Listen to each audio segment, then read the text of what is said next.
Assalamualaikum warahmatullahi wabarakatuh. Perkenalkan, nama saya Agus Susilo.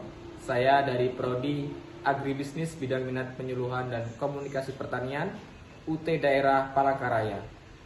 Di video ini saya akan melaksanakan tugas 2 dari mata kuliah Pembangunan Masyarakat Desa dan Kota dengan tema bentuk pengendalian sosial dan pengawasan masyarakat di Desa Suburindah, Kecamatan Katingan Kuala, Kabupaten Katingan.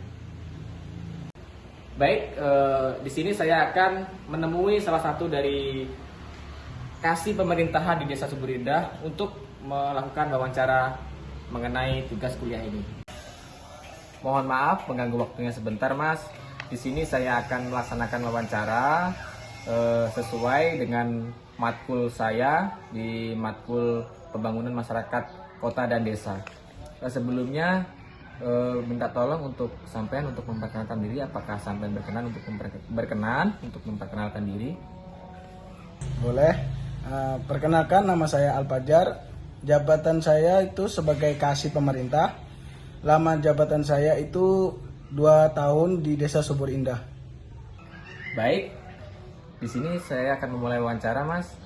Untuk pertanyaannya pertama, menurut Masnya, seberapa penting pengendalian sosial untuk menjaga ketertiban dan norma di Desa Subur Indah?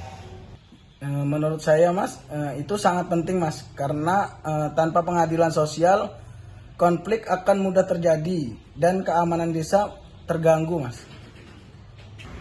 Bisa minta tolong, Mas, untuk memberikan satu contoh kasus pelanggaran, mekanisme yang digunakan seperti apa dan hasilnya seperti apa?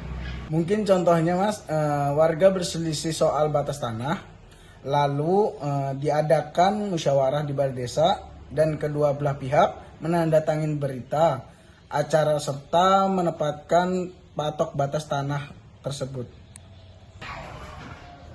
Bagaimana cara warga melaporkan pelanggaran atau masalah ke perangkat desa? Biasanya itu, Mas, bisa melalui RT atau RW atau datang langsung ke kantor balai desanya, Mas. Biasanya berapa lama respon desa, Mas, untuk menanggapi pengaduan dari masyarakat ini? Mungkin tidak lama, Mas, bisa 1-3 hari saja, tergantung tingkat parah masalahnya sih, Mas.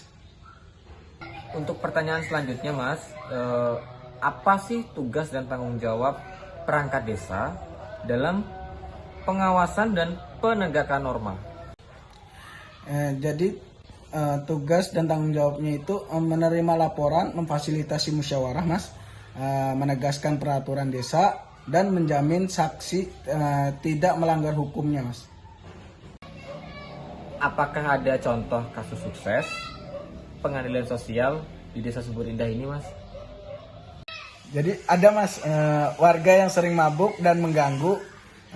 Lingkungan sekarang lebih tenang dan aktif di kegiatan desa setelah didampingi.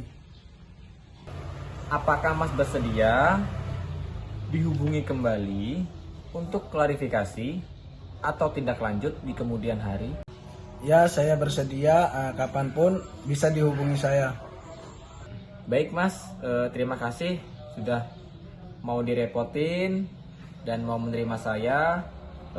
Mungkin cukup sekian, kurang lebihnya saya mohon maaf. Pengendalian sosial dan pengawasan masyarakat merupakan unsur penting dalam menjaga keteraturan kehidupan bermasyarakat. Melalui mekanisme ini, norma dan nilai sosial dapat ditegakkan sehingga perilaku anggota masyarakat tetap berada dalam batas yang diterima. Pengendalian sosial tidak hanya dilakukan oleh lembaga formal seperti aparat penegak hukum, tetapi juga oleh elemen sosial lainnya seperti keluarga, tokoh masyarakat, dan lingkungan sekitar melalui teguran, nasihat, pembinaan, serta pemberian sanksi sosial.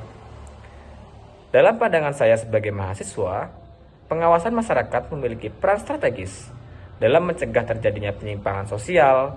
Pengawasan yang dilakukan secara partisipatif dapat menumbuhkan rasa tanggung jawab bersama untuk menjaga ketertiban, dan keharmonisan sosial.